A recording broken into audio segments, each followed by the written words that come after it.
ഇന്നലെയായിരുന്നു എല്ലാവരോടും യാത്ര പറഞ്ഞ് സ്കൂളിലേക്ക് പോയ 4 വയസ്സുകാരി സ്കൂൾ മുറ്റത്ത് വെച്ച് തന്നെ മരണമടഞ്ഞ വാർത്ത എല്ലാവരെയും വേദനിപ്പിച്ചത്. അതിനുശേഷം ഇന്ന് ആ കുഞ്ഞിനെ അടക്കം ചെയ്യുകയും ചെയ്തിരുന്നു.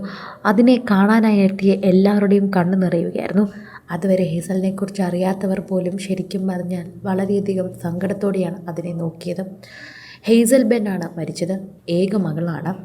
തടിയമ്പാട് പറപ്പള്ളി ബെൻ ജോൺസൻ്റെയും ജീബയുടെയും ഏക മകൾ മിടുക്കിക്കുട്ടി. സ്കൂൾ മുറ്റത്തെ പോർച്ചിൽ ബസ് ഇറങ്ങി ക്ലാസ്സിലേക്ക് നടന്നുപോയ വിദ്യാർത്ഥിനിയെ അതേ സ്കൂളിലെ മറ്റൊരു ബസ് കയറി ഇറങ്ങി മരിച്ച സംഭവം നാടിനെ ഒന്നാകെ വേദനയാക്കുകയാണ്. വാഴത്തോപ്പ് ഗിരിജ്യോതി CMI പബ്ലിക് സ്കൂളിലെ പ്ലേ സ്കൂൾ വിദ്യാർത്ഥിനി. തടിയമ്പാട് പറപ്പള്ളി ബെൻ ജോൺസൻ്റെയും ജീബയുടെയും ഏക മകൾ. ബസ്സിൻ്റെ ടയർ കയറി ഇറങ്ങി ഒപ്പമുണ്ടായിരുന്ന തടിയമ്പാട് കുപ്പശ്ശേരിയിൽ ഇനായ തെഹ്സിൻ്റെ കാലിനും ഗുരുതര പരിക്കുണ്ട്. ഇന്നലെ രാവിലെ 9:10 സംഭവം. പോർച്ചിൽ നിർത്തിയ ബസ്സിൽ നിന്നിറങ്ങി ക്ലാസ്സിലേക്ക് പോവുകയായിരുന്നു ഹേസലും ഇനായയും. തൊട്ടുമുന്നിലുള്ള ബസ് കുട്ടികളെ ഇറക്കിയ ശേഷം മുന്നോട്ടെടുത്തപ്പോൾ ഫെയ്സലിനെ തട്ടുകയും കുട്ടി ടയറിനടിയിലേക്ക് വീഴുകയുമായിരുന്നു. Bus driver MS Sasi police കസ്റ്റഡിയിലാണ് ഇപ്പോൾ. 52 വയസ്സാണ് അദ്ദേഹത്തിന്. മുത്തശ്ശി മേരിക്കുള്ള പതിവ് മുത്തം നൽകി കുഞ്ഞ് സ്കൂളിലേക്ക് പോയി. ഇന്നലെ രാവിലെ തടിയമ്പാട് ആശുപത്രി ജംഗ്ഷനിൽ സ്കൂൾ ബസ്സിൽ ഹേസൽ കയറിയത് അങ്ങനെയായിരുന്നു. എപ്പോഴും അതൊരു പതിവാണ്. ആ മുത്തം നൽകി പോയ അതിനുശേഷം മുത്തശ്ശി ഇപ്പോൾ കരഞ്ഞു തീർക്കുകയാണ്. 1 മണിക്കൂറിനുള്ളിൽ ബന്ധുക്കൾ അറിഞ്ഞത് ദുരന്ത വാർത്തയാണ്. തടിയമ്പാട് ടൗണിന് സമീപമുള്ള വാടക വീട്ടിലേക്ക് ഇവർ താമസം മാറിയതും 2 മാസം മുൻപാണ്. ഹൈസലിൻ്റെ പിതാവ് ബെൻ ജോൺസൺ എറണാകുളത്തും സ്വകാര്യ ആശുപത്രിയിൽ PRO ആണ്. അമ്മ ജീബ ജോൺ തൊടുപുഴ കോർപ്പറേറ്റീവ് ആശുപത്രിയിൽ നഴ്സിംഗ് വിദ്യാർത്ഥിനിയും. എല്ലാ ദിവസവും മുത്തശ്ശി മേരിയാണ് കുഞ്ഞിന് ഭക്ഷണം നൽകി ഒരുക്കി സ്കൂളിലേക്ക് വിടുന്നത്. അപകട വാർത്ത മുത്തശ്ശൻ ബേബിയാണ് ആദ്യം അറിഞ്ഞത്.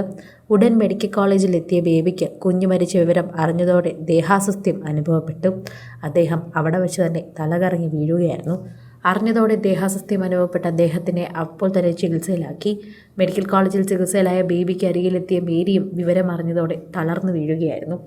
എന്ത് ചെയ്യണമെന്നറിയാതെ നിൽക്കുകയാണ് കുടുംബം. ഇന്ന് ആ കുഞ്ഞിനെ അവിടെ അടക്കം ചെയ്തപ്പോൾ പോലും പൊട്ടിക്കരയുന്ന അച്ഛനെയും അമ്മയെയും കാണാം. ഏക മകളാണ്. 4 വർഷമായി അവർ ഓമനിച്ച് വളർത്തിയ കുട്ടിയാണ്. ഒരുപാട് സ്വപ്നങ്ങൾ കണ്ടു തുടങ്ങിയതേ ഉള്ളൂ. ഓടിക്കളിക്കുന്ന പ്രായം, പിഞ്ചിളം പ്രായം.